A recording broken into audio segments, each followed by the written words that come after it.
Big boss Malayalam ചരിത്രത്തിൽ ആദ്യമായിട്ട് തനിക്ക് PR ഉണ്ടെന്ന് തുറന്ന് സമ്മതിക്കുകയായിരുന്നു അനുമോൾ ചെയ്തത്. അതുകൊണ്ട് തന്നെ ഏറ്റവും കൂടുതൽ വിമർശനം നേരിടേണ്ടി വന്ന ആളാണ് അനുമോൾ. 16 ലക്ഷത്തിൻ്റെ PR ഉണ്ടെന്നൊക്കെ പറഞ്ഞത് സത്യസന്ധമല്ല എന്ന് വീക്കെൻഡ് എപ്പിസോഡിൽ ലാലേട്ടൻ തെളിയിച്ചിരിക്കുകയാണ്. അതൊരു വ്യാജ പ്രചരണമായിരുന്നുവെന്ന് ഇപ്പോൾ തന്നെ മനസ്സിലായിരിക്കുകയാണ്. കാരണം അനുമോൾ ഇത്ര ലക്ഷത്തിൻ്റെ PR ഉണ്ടെന്ന് പറഞ്ഞിരുന്നില്ല. പകരം പറഞ്ഞത് എനിക്ക് 16 ലക്ഷത്തിൻ്റെ PR ഉണ്ടായിരുന്നെങ്കിൽ വീട്ടിലെ ലോണൊക്കെ അടിച്ചു തീർക്കാൻ പറ്റുമായിരുന്നു എന്നാണ്. എന്നാൽ PR ഉണ്ടെന്ന് സത്യസന്ധമായി മറ്റാരേക്കാളും മുമ്പേ പറഞ്ഞത് അനുമോൾ തന്നെയാണ്. അതുകൊണ്ട് തന്നെയാണ് ബിഗ് ബോസിനകത്തും ഏറ്റവും കൂടുതൽ സൈബർ ആക്രമണം നേരിടേണ്ടി വന്നത് അനുമോൾക്ക്.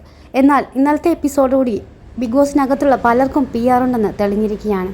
കാരണം PR ഉണ്ടെന്ന് അനുമോൾ പറഞ്ഞതോടുകൂടി വലിയ ഷോക്കെ കാണിച്ചിരുന്ന മറ്റു മത്സരാർത്ഥികൾക്കും PR ഉണ്ടെന്ന കാര്യം ലാലേട്ടൻ തെളിയിച്ചത് ഇങ്ങനെ. തെളിവുകൾ നിരത്തിത്തരാമെന്നൊക്കെ പറഞ്ഞപ്പോൾ ഓട്ടോമാറ്റിക്കായിട്ട് അവർ സമ്മതിക്കുകയാണ് ചെയ്തത്. എന്നാൽ അതൊന്നും സമ്മതിക്കാതെ ഇരുന്നവരും അതിൻ കൂട്ടത്തിലുണ്ട്.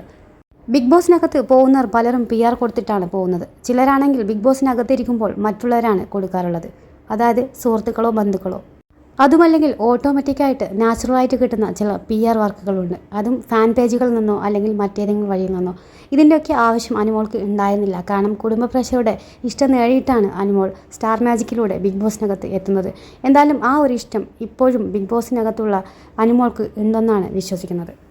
ഇതുപോലെ ബിഗ് ബോസിൻ്റെ പുതിയ അപ്ഡേറ്റുകൾക്കായി ഈ ചാനൽ സപ്പോർട്ട് ചെയ്യാനും കൂടെ നിൽക്കാനും മറക്കല്ലേ.